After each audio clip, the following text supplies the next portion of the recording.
And welcome to game set match. I hope आप लोग खैरियत से होंगे और अच्छे से अपना ख्याल रख रहे होंगे। Another day, another show and the drama still goes on when you talk about Pakistan cricket board, क्योंकि कोई ना कोई मसला कभी कहीं से मैनेजमेंट कमेटी की तरफ से, कभी कोई मेंबर की तरफ से, कभी कोई ट्वीट आ रही है, कभी कुछ इशू हो रहा है। This issue is not settling and then जो हम सोच रहे हैं कि जो चेयरमैन बनेंगे आगे आके वो भी ऐसे ऐसे बयान दे रहे हैं, अपनी पर्सनल कैपेसिटी में भी अगर दे रहे हैं तो उसकी वेटेज अब डिफरेंट हो गई है। सो यस, उसके हवाले से सारी डिस्कशन होगी, सारी बात होगी। मैं हूँ सवेरा पाशा और शो की शुरुआत करते हैं व्हाट्सएप इन स्पोर्ट्स से।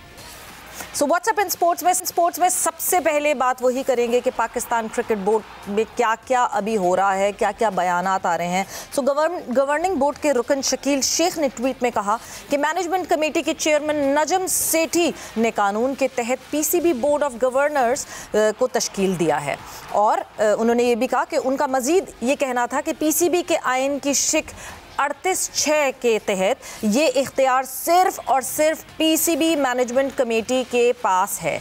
इसके अलावा किसी के पास बोर्ड ऑफ गवर्नर्स तश्कील करने का कोई इख्तियार नहीं है। सो लेट्स सी कि ये ऊंट किस करवट बैठता है, बिकॉज ये मामला तो अब बुरे से बुरा, बदतर से बदतर होता जा रहा है। मूविंग ऑन फर्दर, कल था पाक भारत टाकरा, हमने जिसके हवाले से बात भी की थी। साउथ एशियन फुटबॉल चैम्पियनशिप में पाकिस्तान को रिवायती हरीफ भारत के हाथों शिकस्त का सामना करना पड़ा। कौमी खिलाड़ी पूरे मैच में ऑफ कलर दिखाई दिए, ना डिफेंस कर सके ना ही अटैक कर सके।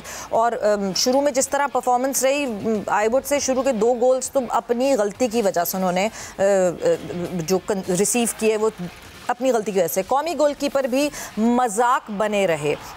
भारत ने 4 गोल से मैच जीत लिया। पहले हाफ के दौरान पाकिस्तान और भारत के खिलाड़ियों में लड़ाई भी हो गई और पाक भारत मुकाबला हो और ऐसा ना हो तो कैसा होगा।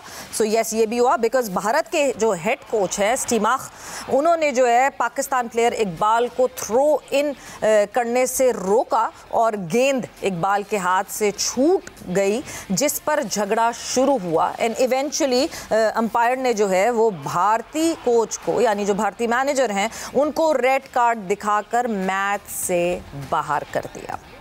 मूविंग ऑन फर्दर, और पाकिस्तान की खेल की दुनिया में अच्छी खबरों की बात करें तो बड़ी खामोशी से हमारे जो क्यूएस्ट हैं वो अक्सर फतवात लेकर आते रहते हैं, बट उनको इतना चर्चा नहीं मिलता जितना मिलना चाहिए। सो यस, एक और दफ़ा फिर से पाकिस्तानी क्यूएस्ट एहसान रमज़ान ने एक और एजाज़ अपने नाम कर लिया है। 17 साला एहसान ने अंडर 21 एशियन स्नूकर चैम्पियनशिप जीत ली, बेहतरीन जीत ली। और तेहरान में खेले गए फाइनल में एहसान रमज़ान ने शानदार परफॉर्मेंस दिखाकर 2 के मुकाबले में 5 फ्रेम से कामयाबी हासिल की।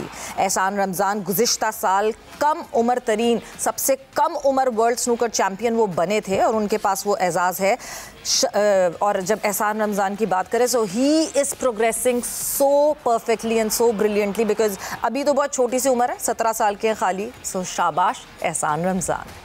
मूविंग ऑन फर्दर, और बात करें कि बर्लिन में जारी स्पेशल ओलंपिक्स वर्ल्ड गेम्स में पाकिस्तानी एथलीट की उम्दा कारकर्दगी अभी भी जारी है। मज़ीद 2 गोल्ड मेडल जो हैं वो जीत लिए हैं। साइकिलिंग इवेंट में पाकिस्तान के उस्मान कमर ने 5 किलोमीटर का फासला 7 मिनट 21.59 सेकंड्स में तय करके गोल्ड मेडल जीत लिया है। एथलेटिक्स की बात करें तो एथलेटिक्स के जैवलिन थ्रोअर मेंस इवेंट में पाकिस्तान के उमैर कियानी ने सबसे लंबी थ्रो फेंक कर तलाई तमगा अपने नाम किया। सो यस, गुड न्यूज़ है इन जगहों पे भी, मगर साथ ही साथ जो पूरा और ड्रामा चल रहा है पाकिस्तान के स्पोर्ट्स में, उसके हवाले से आज हम डिटेल में बात करेंगे। व्हाट्सएप इन स्पोर्ट्स में it है। एंड मूविंग ऑन फर्दर, जब हम पाकिस्तान क्रिकेट बोर्ड की बात करते हैं, बार बार यही बात होती है, सारे खेलों में जब गवर्नमेंट की इंटरवेंशन होती है, अलग अलग फेडरेशंस बन जाती हैं, एक पीएसबी की फेवर में, सो एक पीओए के फेवर में, जहाँ जहाँ पॉलिटिकल इंटरफेरेंस हुई वहाँ वहाँ खेल ख़राब हुआ। एंड अब ऐसा लगता है कि पाकिस्तान क्रिकेट पे भी वही बादल मंडलाना शुरू हो गए हैं। सो इस पे ज़रा डिटेल डिस्कशन करेंगे एक ऐसी शख्सियत से who has been on this seat, who knows the pressure of being the chairman of Pakistan cricket board. Because जब हम पाकिस्तान क्रिकेट बोर्ड के चेयरमैन बनने की बात करते हैं, it is not easy and it is not a bed of roses. So हमारे साथ मौजूद हैं पाकिस्तान क्रिकेट बोर्ड के फॉर्मर चेयरमैन खालिद महमूद साहब। खालिद साहब, अस्सलाम वालेकुम and welcome to game set match. वालेकुम अस्सलाम, बहुत मेहरबानी, शुक्रिया आपने मुझे दावत दी अपने प्रोग्राम में। खालिद साहब, सबसे पहले तो ये जो इस वक्त एक म्यूजिकल चेयर शुरू हो गया है पाकिस्तान क्रिकेट बोर्ड में, सबसे पहले तो इसको कैसे देखते हैं आप? मैं इसको बहुत अफसोसनाक समझता हूँ क्रिकेट के लिए। अफसोसनाक भी बल्कि शायद हल्का लफ्ज़ है। मैं इसको एक शर्मनाक तमाशा समझता हूँ। जो कुछ हो रहा है इस तरह नहीं होना चाहिए। इसमें तमाम लोग कसूरवार हैं। सबसे पहले अथॉरिटी कसूरवार है जो एक कमज़ोरी का मुजाहरा करते हैं, और उसके बाद जो उम्मीदवार जो बिल्कुल पागलों की तरह दौड़ रहे हैं चेयरमैन बनने के लिए, मैं उनको कसूरवार समझता हूँ। ये बड़ी अजीब बात हो चुकी है कि एक बार चेयरमैन बनने से किसी की तसल्ली नहीं होती। अब दो हजरात जो कि इस वक्त चेयरमैनी की दौड़ में थे, एक उनमें से बाहर हो चुके हैं, नजम सेठी साहब। ये शायद कम लोगों को मालूम हो कि वो 3 दफ़ा चेयरमैन बन चुके हैं। 3 दफ़ा, 1 दफ़ा नहीं, 2 दफ़ा नहीं, 3 दफ़ा बन चुके हैं। और उसके अलावा 1 दफ़ा शहरयार खान साहब के साथ वो 3 साल उन्होंने क्रिकेट बोर्ड के तमाम इख्तियारात भी इस्तेमाल किए हैं। चेयरमैन शहरयार साहब थे और बाकी सारा काम जो थे ये करते थे, तो वो भी खासमंद है। और ये जो दूसरे साहब हैं ज़का अशरफ साहब, वो पहले 1 दफ़ा चेयरमैन बने थे, कोई मेरा ख्याल साल 1.5 रहे या 2 रहे, मुझे अब याद नहीं है, लेकिन 1 दफ़ा बन चुके हैं। अब वो दूसरी दफ़ा बन रहे हैं। इससे पहले भी मिसालें हैं। एक शहरयार खान साहब थे, वो परवेज मुशर्रफ साहब के ज़माने में चेयरमैन बने। उनको ये जॉब इतना पसंद आया, काम इतना पसंद आया कि उसके बाद उन्होंने मज़ीद लॉबी की और नवाज शरीफ साहब के ज़माने में फिर चेयरमैन बने। तो मुझे तो ये तमाशा जो है बहुत शर्मनाक लगता है। इस तरह के हालात ना मैंने कभी सुने ना कभी देखे।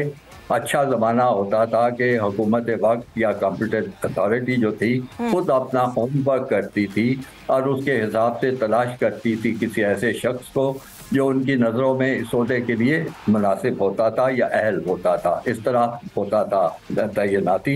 ये तमाशा जो हो रहा है, ये म्यूजिकल चेयर जो है, या इसको जो भी नाम ले दें, मेरे ख्याल में ना सिर्फ शर्मनाक है बल्कि क्रिकेट के लिए बहुत ही नुकसानदेह है। बिल्कुल नुकसानदेह है। बट खालिद साहब, बार बार मेरे जहन में ये सवाल आता है कि जो चेयरमैन बनकर आता है, इतने चेयरमैन हमारे तब्दील हुए over the period of time, अब ये 38 चेयरमैन हो जाएंगे पाकिस्तान क्रिकेट बोर्ड की हिस्ट्री में। जो चेयरमैन आते हैं, क्यों हम अपने उस कॉन्स्टिट्यूशन में अमेंडमेंट नहीं कर सकते कि पेट्रन इन चीफ की ये पोजीशन हटा दी जाए? सो फिर सिलेक्टेड चेयरमैन नहीं आएगा, इलेक्टेड चेयरमैन आएगा, प्रॉपर इलेक्शंस होंगे। क्या ऐसा पॉसिबल है खालिद साहब?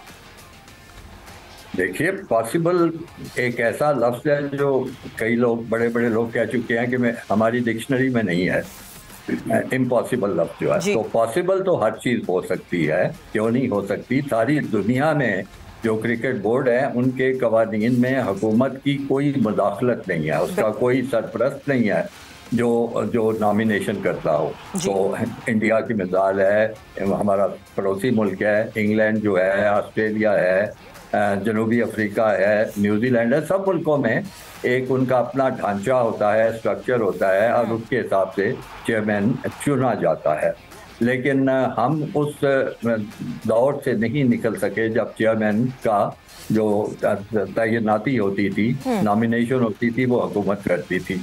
ये यकीनन निज़ाम बदला जा सकता है, निज़ाम को बदलना चाहिए, लेकिन उसके लिए ज़रूरी है कि आपके जो निचले जितने टीयर्स हैं क्रिकेट के, वो महफूज होने चाहिए। ये मतलब यानी क्लबों की तंजीमें होनी चाहिए, वहाँ से इलाकाई तंजीमें बननी चाहिए। इलाकाई तंजीमों की चाहे आप सफाई ढांचे बना लें या उनको ऐसे ही रखें, तो वो जब सब सारे हो जाएं, उनकी एक जनरल बॉडी बनेगी और उस जनरल बॉडी में से एक चेयरमैन मुंतखब हो जाएगा। क्योंकि ये सब चीज़ें नहीं हैं, और इस वक्त तो हालत ये है पिछले कई सालों से कि क्लबों की तो हालत बड़ी ख़राब है। उनके ना कोई कभी इंतखाबात होते हैं ना कोई, तो इसलिए वो फौरी तौर पे उस तरमीम करके आप अफरा तफरी तो फैला सकते हैं, लेकिन उससे आप एक अच्छा निज़ाम सामने नहीं ला सकेंगे। एग्जैक्टली। और निज़ाम की तो आप बात करें तो खालिद साहब, सबसे बड़ा हमारे यहाँ मसला यही है कि एक निज़ाम नहीं है। इंसान बदलता है, शक्ल बदलती है, निज़ाम बदल जाता है। जो नया चेयरमैन आता है वो पिछले चेयरमैन के काम को स्क्रैप करता है, चाहे वो अच्छा हो या बुरा हो, और वो स्क्रैप करके अपना एक नया पूरा काम लेकर आता है, अपने लोग लेकर आते हैं।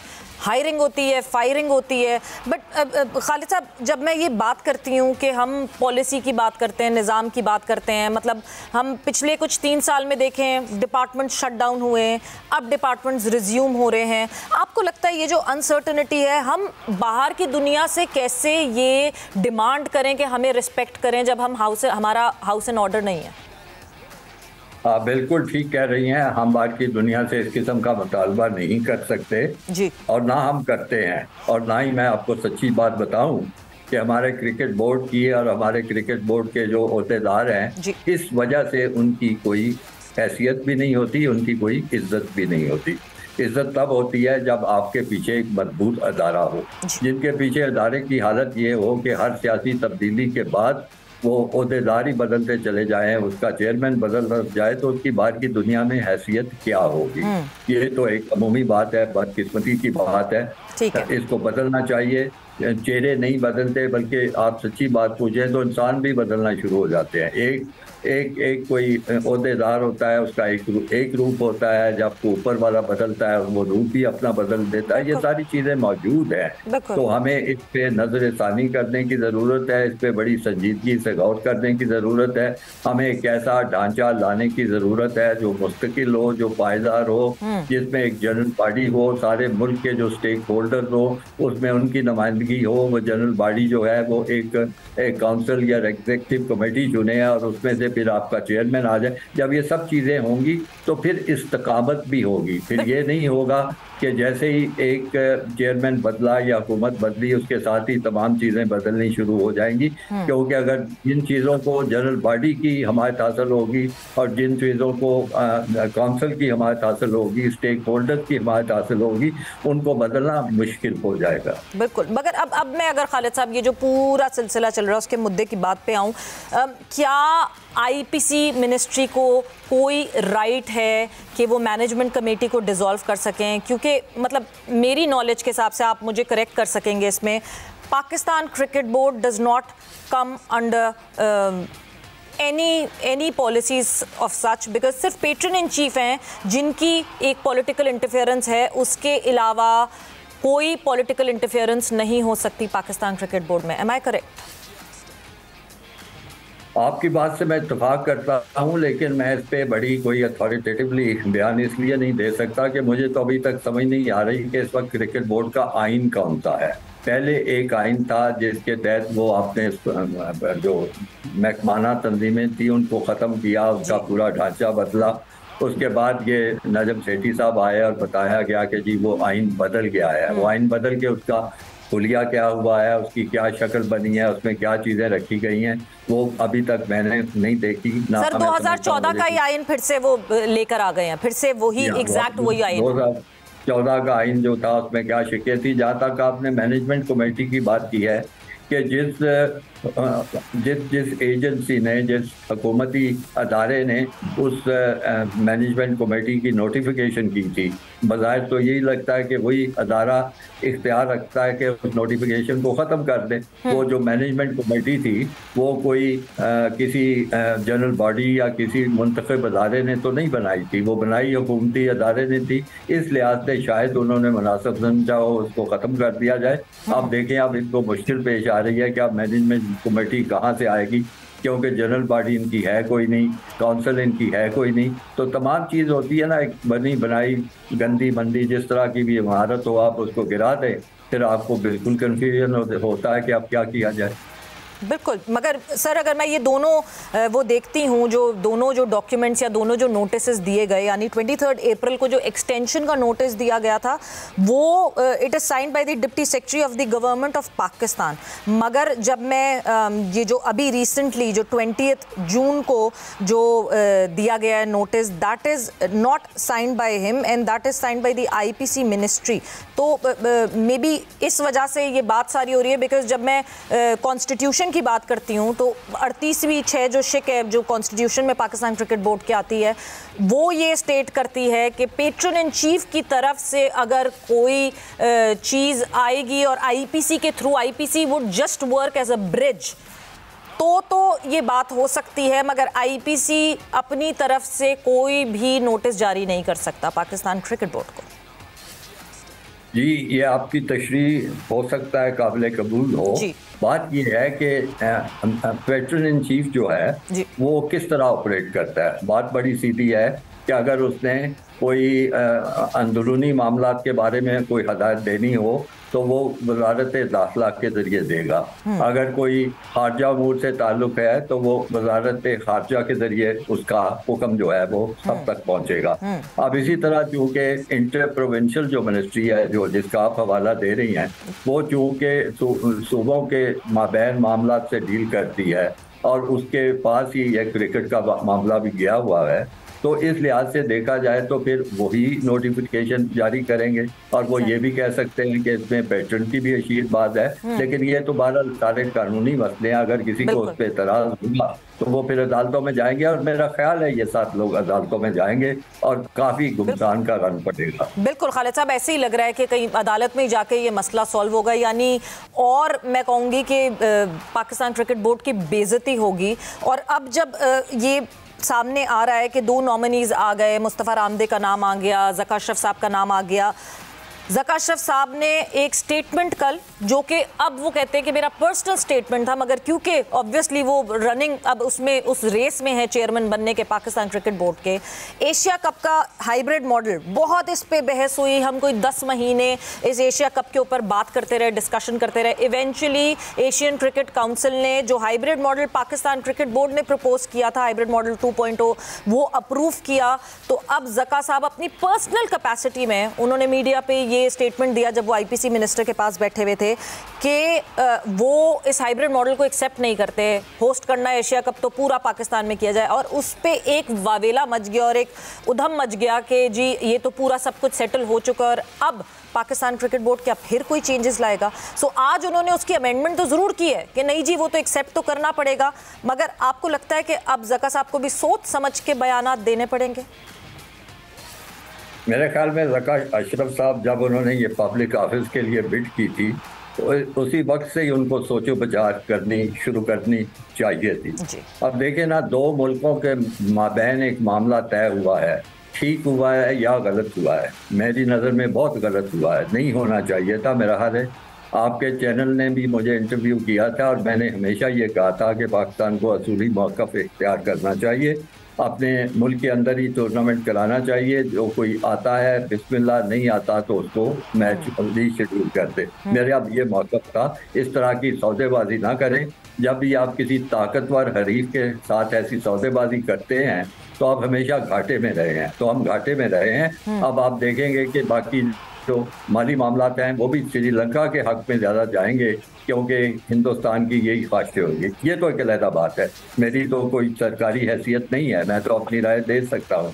लेकिन ज़का अशरफ साहब चूँकि मैनेजमेंट कमेटी में नॉमिनेट हो चुके हैं, उनको सोच समझ के बात करनी चाहिए थी। इस तरह का बयान दे देना मेरा ख्याल है उनके ज़ाती हैसियत में भी और उनके ओहदे के लिहाज से भी जो उनको मिलने वाला है वो शायाने शान नहीं है, क्योंकि इसकी वजह से खासी अफरा तफरी फैलेगी और जो 4 मैच मिले हैं मेरा ख्याल है हिंदुस्तान उससे भी आगे निकल जाएगा। तो ये बिल्कुल नामुनासिब बात है। बिल्कुल, और अफरा तफरी फैल चुकी है खालिद साहब। बट अब मैं थोड़ा सा वापस आपकी उस ओपिनियन पे आती हूँ, क्योंकि मैं आपसे ज़रूर ये जानना चाहती हूँ कि सर देखें, हम जब बात करते हैं ऑब्वियसली हम सब चाहते हैं एशिया कप पाकिस्तान होस्ट कर रहा है, पाकिस्तान में ही पूरा एशिया कप होना चाहिए। But over the period of time, जिस टाइम पे आप चेयरमैन थे या जिस टाइम पे ज़का साहब आप तकरीबन कोई 8-9 साल बाद वापस आ रहे हैं, चीज़ें बहुत तब्दील हो गई हैं। ब्रॉडकास्टर्स का बहुत बड़ा रोल हो गया है, ब्रॉडकास्टर्स ही सबसे ज़्यादा पैसा इन्वेस्ट करते हैं और सबसे ज़्यादा चलती भी ब्रॉडकास्टर्स की है। ये पाकिस्तान इंडिया का मुकाबले पे बिकी है एशिया कप के जो राइट्स बिके कि 2 मैचेस होंगे ही होंगे। आपको लगता है वहाँ आसान था सेठी साहब के लिए अपना फुट डाउन रखना कि नहीं जी जो मैच होगा वो यही होगा वरना हम बैकआउट करते हैं? ये तो हमें अपने आप को आइसोलेट करने वाली बात नहीं हो जाती? ये देखिए, आप उस एशिया कप पे वापस आ रही हैं। देखिए, नुकसान जो होना था वो सिर्फ पाकिस्तान का नहीं होना था, वो हिंदुस्तान का भी नुकसान होना था और पूरी एशियन क्रिकेट काउंसिल का नुकसान होता था। अगर भारत की जिद की वजह से ये नुकसान होता था तो पाकिस्तान को सबको बताना चाहिए थी ये हम तो यहाँ खेल रहे हैं, खेलने को तैयार हैं, खिलाने को तैयार है, हमारे पास इंग्लिस्तान आ चुका है, न्यूजीलैंड आ चुका है, ऑस्ट्रेलिया आ चुका है। तो अगर नुकसान होता है तो उसके जिम्मेदार जो भारत है, होना ये चाहिए था कि इंडिया पे बेशुमार दबाव होता कि भाई आप ये लोग क्यों ऐसे कह रहे हैं, आप जाएं और पाकिस्तान में खेलें, बजाय इसके कि हम तरले मिन्नतें कर रहे होते हैं कि जी हमें कुछ मैच हमारे खेल लो, बाकी इंडिया वाले मैच हम बाहर करा देंगे। बाहर भी हमने कहा कि हम रात में कराएंगे, हमारी कोई बात भी नहीं मानी गई और उसके बावजूद भी हम फतह के ढोल बजा रहे हैं कि जी एशिया कप वापस आ गया। ये कहाँ एशिया कप वापस आया है? तो ये चीज़ें होती हैं, इसमें बड़ा मजबूत आपको ज़हन के साथ निकलना पड़ता है। ये तो बैनुल अक़वामी मामला और ख़ास तौर पे आप जब इंडिया से डील कर रहे हैं तो आपको हर चीज़ के लिए तैयार होना चाहिए। नुकसान यकीनन मैं समझता हूँ, ब्रॉडकास्टर का रोल है, मैं समझता हूँ ये नुकसान होता है। तो नुकसान फिर अकेला पाकिस्तान का हो रहा था, वो श्रीलंका का नुकसान नहीं था, बांग्लादेश का नुकसान नहीं था, तमाम मुल्कों का नुकसान था। और पाकिस्तान को चाहिए था कि एक अच्छी लॉबी करके तमाम मुल्कों को इस बात का कायल करता कि आप इंडिया पे दबाव डालें कि वो पाकिस्तान आए और खेले, बजाय इसके कि हम उनकी मिन्नतें शुरू कर देते। बट खालिद साहब फिर मैं वही बात करूंगी ना कि नुकसान ठीक है सबका होता, मगर इवेंचुअली एशिया में भी एक ब्लॉक अलग बन जाता, बिकॉज एक तरफ बीसीसीआई एक तरफ पीसीबी है। हमने शुरू जहां से की ना बात कि अगर आपका हाउस एंड ऑर्डर ही नहीं होगा तो आप कहां से स्ट्रांग होंगे, आप कहां से स्टांस अपना स्ट्रांग रख सकेंगे, आप कैसे स्टैंड ले सकेंगे। मतलब इस वक्त आप ये सोचें, जो हमने फॉरेन कोच हायर किए हुए हैं वो सोच रहे होंगे कि हम ये किस मामले में आके फंस गए हैं, वेदर हमारे जो 3 साल के कॉन्ट्रैक्ट्स हैं वो इंटैक्ट रहेंगे या नहीं रहेंगे। हम अभी आपस में तो लड़ लें, फिर हम आगे बाहर किसी से लड़ेंगे। हमने तो ना बैकडोर पॉलिसीज रखी कोई, ना बोर्ड से दोस्ती की। कौन सा बोर्ड है जो पाकिस्तान क्रिकेट बोर्ड का दोस्त है? मेरे ख्याल में कोई बोर्ड भी पाकिस्तान क्रिकेट बोर्ड का दोस्त नहीं है। इस वजह से नहीं कि हम दोस्ती के लायक नहीं है, बल्कि इस वजह से कि हमें किसी से दोस्ती करने की फुर्सत ही नहीं है। पहले हम अपनी लड़ाइयाँ लड़ लें, पहले हम ओहदों के लिए लड़ लें। और इसी तरह हुकूमत का भी आप देखें कि सारे लोग पूछ रहे हैं कि जी ये क्रिकेट का नुकसान तो नहीं हो रहा, नुकसान हो रहा है। मैं कहता हूँ कि भाई क्रिकेट का नुकसान के बारे में आप गौर मत करें। अहम चीज़ ये है कि जो हुकूमत वक्त है उन्होंने देखना है कि हमारी सियासत कैसे चमक सकती है, हमारे हलीफ जो हैं वो किस तरह खुश रह सकते हैं, और वो लोग जिन्होंने हमें सियासी तौर पे फ़ायदा पहुँचाया है। अब नजम सेठी साहब का क्रिकेट से क्या ताल्लुक़ है? उनका ताल्लुक़ ये है कि वो तमाम वक्त अपनी गुफ्तगू में मौजूदा जो हुकूमत है उसके एहलकारों की, अहदेदारों की तारीफ करते रहे हैं। अब उनको इनाम दिया जाना था तो इनाम देने के लिए उनकी यही शर्त थी कि मुझे ये अहदा दिया जाए। अब ज़का अशरफ साहब जो थे पहली दफ़ा चेयरमैन बने थे, उस वक्त उनका क्रिकेट से क्या वास्ता था? कोई ताल्लुक वास्ता नहीं था। उनका ताल्लुक वास्ता जो है वो पीपल्स पार्टी और उसके सीनियर अहदेदारों से है, वो उसके तौर पर वहाँ पहुँचे। अब क्या उनका ताल्लुक है? एक तो मुझे याद पड़ता है ताल्लुक ये बताया जाता है कि वो पिटारों में उनके हम जमात थे आसिफ जरदारी साहब के, और उसके बाद ये है कि वो मेरा ख्याल है कि पीपल्स पार्टी की हर तरीके से दामे दर में सुखने उनकी मदद भी करते रहते हैं। तो ये कोई मेयार है क्रिकेट का अहदेदार बनाने के? मैंने तो नहीं, मैं 50 साल से ज़्यादा मुझे हो चला है क्रिकेट से वाबस्तगी।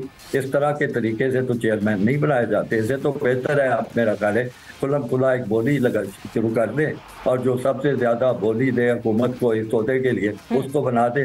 वो कम से कम 4 पैसे तो आप कमा सकेंगे। बिल्कुल सर, इस पे कुछ ना कुछ ज़रूर देखना पड़ेगा और कोई सॉलिडिफाई पॉलिसी लानी पड़ेगी, वरना यही होगा कि पाकिस्तान क्रिकेट का नुकसान होगा और कोई नुकसान नहीं होगा। और ये जो क्रिकेटर्स हैं हमारे, ये क्रिकेटर्स इस सारे एनवायरनमेंट में, अभी इन्होंने एशिया कप खेलना है, इन्होंने वर्ल्ड कप खेलना है। बट खालिद साहब, thanks a lot for your time. बहुत बहुत शुक्रिया आपका for joining in to game set match. So ji, we were discussing ये सारा जो मामला चल रहा था। We had Pakistan cricket board former chairman Khalid Mahmood साहब, और खालिद महमूद साहब से बड़ी डिटेल में बात हुई। और ऑनेस्टली जो इस वक्त क्रिकेट से रिलेटेड है वो सब जो है इस वक्त बड़े दिल बर्दाश्त हैं, देर शॉक्ड, और उनको बड़ा अफसोस है ये जो सारी चीज़ें हो रही हैं। बट आई होप कि सेंस प्रिवेल्स और ये सारी चीज़ें यहाँ पे सेटल हो जाएँ और ये कॉन्फ्लिक्ट ख़त्म हो जाएँ, बिकॉज 2 बड़े इवेंट हैं जो हमने खेलने हैं इस साल, उस पर हमारा फोकस जाए। इस वक्त हम जाएंगे एक ब्रेक पर। पर, मगर जब ब्रेक से वापस आएंगे तो जिस तरह हमने शुरू में व्हाट्सएप में बात की थी कि पाक भारत मुकाबला हुआ सैफ चैम्पियनशिप में और फुटबॉल की टीम में भारत ने जो है वो 4-0 से पाकिस्तान को शिकस्त दी, उस हवाले से डिस्कस करेंगे। The captain of Pakistan football team Hasan Bashir would be with us after this short break. And welcome back to Game Set Match. We were in conversation with the former chairman of Pakistan Cricket Board Khalid Mahmood साहब, काफ़ी detail में उनसे discussion हुई है जो सारा drama चल रहा है उसके हवाले से। But now we'll move on further और फुटबॉल के हवाले से बात करेंगे बिकॉज इस वक्त जारी है Saif championship. So yes, south Asian football championship के हवाले से डिस्कस करेंगे बिकॉज कल हुआ मुकाबला पाकिस्तान वर्सेस भारत। रवायती हरीफ के आमने सामने हुआ। अपनी कैंपेन का स्टार्ट इस तरह किया जहां भारत ने 4 गोल किए पाकिस्तान के अगेंस्ट और पाकिस्तान कोई गोल ना कर सका। बहुत सारी और चीज़ें भी हुई, लड़ाई भी हुई बीच में। वो जो कहते हैं ना, पाकिस्तान और भारत जब आमने सामने होता है तो ये मिर्च मसाला ना हो तो कैसे ये काम चलेगा। बहुत लोग जो हैं वो क्रिटिसिज्म कर रहे हैं, पाकिस्तान टीम ने टफ टाइम नहीं दिया, पाकिस्तान टीम ने ये नहीं किया। मगर उन सारे लोगों से आई वुड आस्क देम कि अगर क्रिकेट से नज़र हटा के आप फुटबॉल की तरफ देखें और पाकिस्तान फुटबॉल का इस वक्त हाल देखें, so I would just appreciate and salute these guys कि इन सारी सिचुएशंस में भी they are moving further and they are playing football for Pakistan. मैं बिल्कुल जो है अभी वेलकम करूंगी पाकिस्तान फुटबॉल के कैप्टन को, हसन बशीर को। हमारे साथ वो मौजूद हैं। हसन, अस्सलाम वालेकुम and welcome to game set match. वालेकुम अस्सलाम and thank you. So Hasan, सबसे पहले तो जो सारा फियास्को हुआ कल तक, जिस तरह टीम पहुंची, ज़रा थोड़ा सा बैकग्राउंड बताएंगे सैफ चैम्पियनशिप तक पहुंचने का जो सिलसिला रहा कि लोगों को पता चले कि how tough it was for you guys. जी, इसके बारे में ऑफ कोर्स मैं बताऊंगा कि सिलसिला क्या जारी था। देखिए, पहली बात I don't want to use it as an लेकिन रेस्टिट्यूशन प्रिपरेशन स्पोर्ट्स के लिए काफ़ी ज़रूरी है, बहुत ज़रूरी है। वैसे हम पिछले 10 दिनों स्टे कर रहे थे और वहाँ हमने 3 मैच और मैचेस हमें ये नहीं पता था कि हमें वीज़ा मिल रहा है या नहीं। ठीक बात होती है फिजिकल एस्पेक्ट, लेकिन मेन फैक्टर जो उसका वो भी मतलब कि बहुत ज़रूरी चीज़ है। और उसके हमारे लिए देखिए, हमें ये नहीं पता था इंडिया जा रहे हैं नहीं जा रहे हैं फैमिली के पास वगैरह, नहीं पता। अनटिल लास्ट डे हमें पता गया था कि हम घर जा रहे हैं, इंडिया ने वीज़ा हमारे लिए अप्रूव।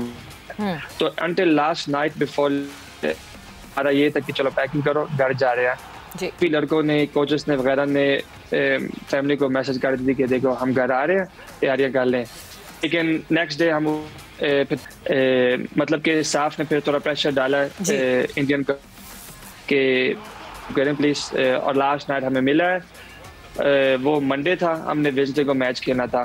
ट्यूसडे मॉर्निंग सॉरी हम निकले हैं 12 बजे मॉरिशस से, तकरीबन 2 घंटे एयरपोर्ट तक लगे हैं बस में। बाद हमने किया मुंबई तक। मुंबई में इमिग्रेशन ने काफ़ी मतलब कि हमें तंग किया था, एक फॉर्म फिल करो, दूसरा फॉर्म फिल करो, यहाँ जाओ, इसका वगैरह। जैसे देखो, हमें थोड़ा अंदाज़ा था पहले कि ऐसा होगा, लेकिन वैसा ही हुआ। फिर हमने एक बेंगलोर तक मतलब कि पिक करनी 10 ऑफ द प्लेयर्स, सॉरी 10 भी नहीं, 8 प्लेयर्स 2 ऑफिशियल को, मतलब के 8 प्लेयर्स 2 ऑफिशियल को, वो तकरीबन अनकरीब 2 होटल और 5 बाद हमारा मैच था। क्योंकि ये जो सिनेरियो है, ये जो बैकग्राउंड है, आई नो इसको एक्सक्यूज की तरह नहीं इस्तेमाल करना चाहिए बिकॉज ये कोताही अब हुई और हो गई। एनओसीज डिले हुई, एनओसी डिले पहुंची। कल उमैद वसीम हमारे साथ मौजूद थे, उन्होंने एक पूरा सिनेरियो बताया कि it is not just Saif problem या उनकी सिर्फ एक गलती नहीं थी, it was not their mistake only. हमारी तरफ से भी डिले हुआ, पाकिस्तान फुटबॉल फेडरेशन की तरफ से भी डिले हुआ, मगर at the end of the day suffer सिर्फ हमारे प्लेयर्स ने किया, who are ready to play on 11th hour as well. So जो 11th आवर उन्होंने बताया कि 2 बजे जो है वो पूरी टीम एक साथ होटल में गैदर हुई है और 5 बजे वहाँ के वक्त के हिसाब से जो है वो मैच खेला जाना था। सो ऑब्वियसली ये सारी इश्यूज तो बीच में आए, बट देन जहाँ हम बात करते हैं स्किल लेवल की, वी नो दैट कि पाकिस्तान जो है वो जिस टर्मोइल से गुजरा है Pakistan football over the period of time, 2 दफ़ा फीफा का बैन लग चुका है पाकिस्तान पे। एक दफ़ा पहले लगा था, फिर वो बैन हटा, फिर उसके बाद फीफा वाज नॉट सेटिस्फाइड, फिर बैन लग गया। Right now Pakistan football federation is run by a normalisation committee, यानी the things are not normal right now. एक नॉर्मलाइजेशन कमेटी फीफा को डालनी पड़ी हमारे ऊपर कि ये सारा प्रोसेस पूरा हो, इलेक्शंस हो, और उसके बाद इसमें जो हमारी टीम है उसमें काफ़ी प्लेयर्स ओवरसीज़ प्लेयर्स हैं। कितना इनको टाइम मिलता है जेलन होने का, कितना ये साथ खेलते हैं।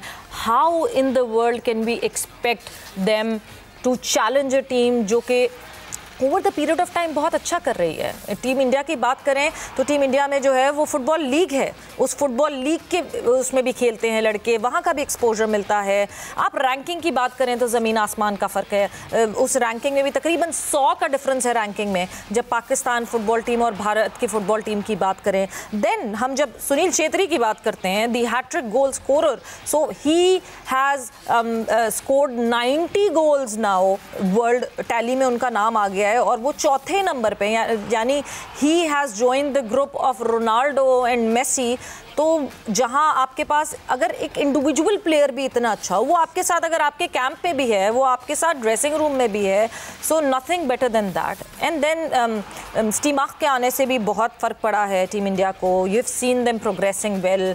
हम इन इश्यूज़ में अभी तक घिरे हुए हैं। जिस तरह हम थोड़ी देर पहले पाकिस्तान क्रिकेट के इश्यूज़ की बात कर रहे थे, ये इश्यूज़ ऑब्वियसली ऐसा नहीं है कि प्लेयर्स को इम्पैक्ट नहीं करते, प्लेयर्स को इफेक्ट नहीं करते। Over the period of time Pakistan football में सबसे बड़ा मसला ये था, दो फेडरेशंस आपस में लड़ रही थी। एक फुटबॉलर कहीं और से खेल लेता था तो वो एक दूसरी फेडरेशन उसको जो है डिस्कार्ड कर देती थी, बैन कर देती थी। एक जो प्लेयर है वो दूसरी फेडरेशन से खेल लेता था तो दूसरी फेडरेशन, पहली फेडरेशन जो थी वो उसको डिस्कार्ड कर देती थी।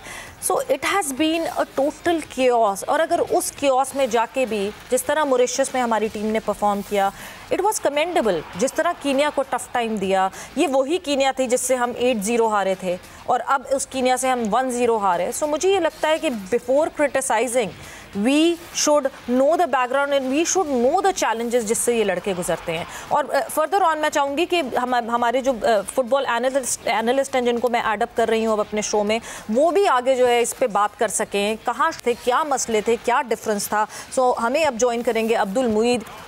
इज़ अ फुटबॉल एनालिस्ट, काफ़ी कड़ी नज़र रखते हैं जनरली वर्ल्ड फुटबॉल पे भी, मगर पाकिस्तान फुटबॉल पे भी कड़ी नज़र रखते हैं। अब्दुल अस्सलाम वालेकुम। Moeed, welcome to the show. Assalamu alaikum, Savira. I think I hope you're doing fine. बिल्कुल जी, I am doing fine Moeed, मगर मुझे जो है ना बड़ा अभी लोगों के रिएक्शन देखकर बड़ा अफसोस है कि हम मतलब वो कहते हैं ना कि अचानक से बस हम देखते हैं जी पाकिस्तान और भारत का मुकाबला है, हमारी टीम ने अच्छा नहीं किया, ये नहीं किया, but over the year Pakistan football के साथ क्या क्या हो रहा होता है, no one cares about that.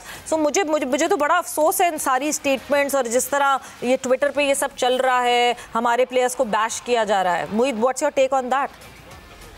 Actually, we are being a little harsh on the players at the moment because हमारे players for the first time एक इतने बड़े स्टेज पे after a very long time they're playing India, और हमें भूलना नहीं चाहिए we are just a developing nation in football as well. काफी टाइम बाद FIFA ने हमारे ऊपर से restrictions उठाई, we are developing आहिस्ता टाइम लगता है और चीजें डेवलप होती हैं. At the moment, you know, India is far better than us when it comes to football. They play, उनके पास commercial franchises हैं, they play a lot of big role in, you know, developing football. उसके अलावा जो है they have huge investors investing in football. The federation is doing well. So Sunil Chhetri is one of the highest, you know, goal scorers in the world of football, not only for India but all around the world. और वो रात को हमें नजर आया बिल्कुल जिस तरह आपने देखा. His composure, his experience on the field, जो पाकिस्तान में नहीं नजर आया. They couldn't, you know, get over their nerves, and the way पहला गोल जिस तरह खाया, the keeper's mistake, yes. And you know, overall it was not a good show for the Pakistani team. बिल्कुल, मैं अगर मेजरली देखें डिफरेंस तो बहुत है, हमें ये पता है। हम रैंकिंग पे भी देखते हैं, दो के कहा जो मैनेजर हैं टीम इंडिया के, उन्होंने कहा ये बात कि जी रैंकिंग पे फ़र्क नहीं पड़ता, काफ़ी ओवरसीज़ प्लेयर्स जो हैं वो साथ मौजूद हैं।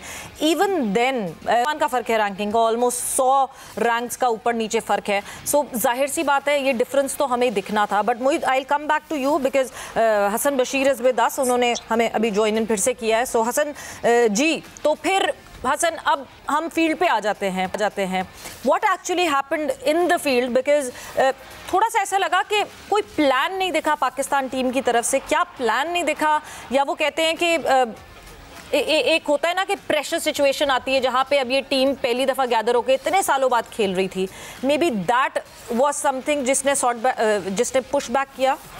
आपको क्लियर कट बता देता, लेकिन football it's about many factors, preparation is one of them.